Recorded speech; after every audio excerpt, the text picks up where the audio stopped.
Elsa, Oh, paano? Pinapalis na tayo doon sa pwesto natin. ayun nga nakalagay dyan sa lease termination letter eh. Sasabihin ko na sa mga tao natin na magsasara ng KTV. Ah, Hindi. Nakasulat dito, ipapadak ng City Engineers Office yung lugar natin. Hindi natin makukuha yung mga gamit natin sa loob. meron nga daw kasing problema dun sa safety code, yung building. Pero Oh. wag mo munang sasabihin, atin-atin muna.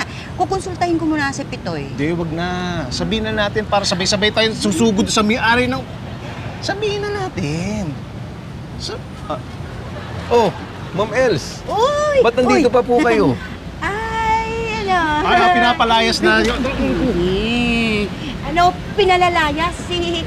At pinalalayas si Clarissa. Pinapalayas na tayo at magsasara ng KTV.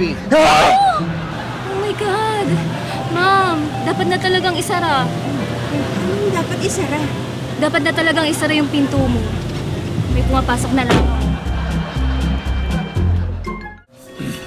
Oy, ano? Nakausap niyo na yung may-ari ng building, ang sabi. Hindi, wala raw silang magagawa eh. Hindi po ba pwedeng paayos na lang yung mga sira? Titibagay na yung buong building. Ay, ganun kalali? Oo.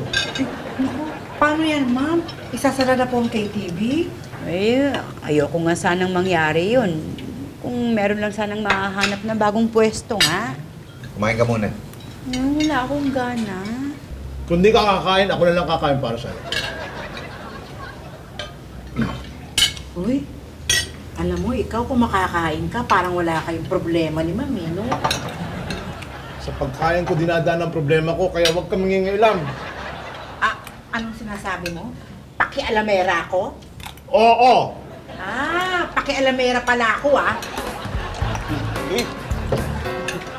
Uy! Tindi mo. Uy!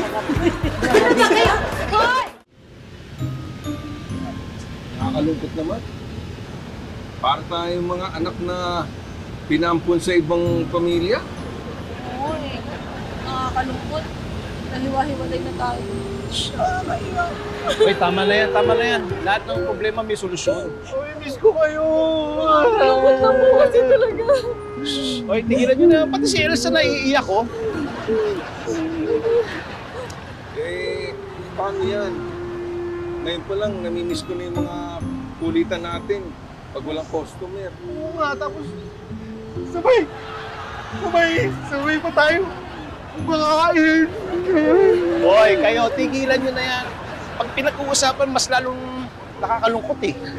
Nalulungkot lang po kasi talaga ako. Kasi matagal-tagal po namin hindi matitikman yung hotdog ko niya lang po. Hoy, tigilan nyo na yan.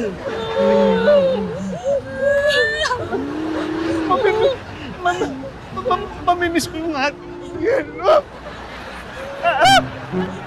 Okay!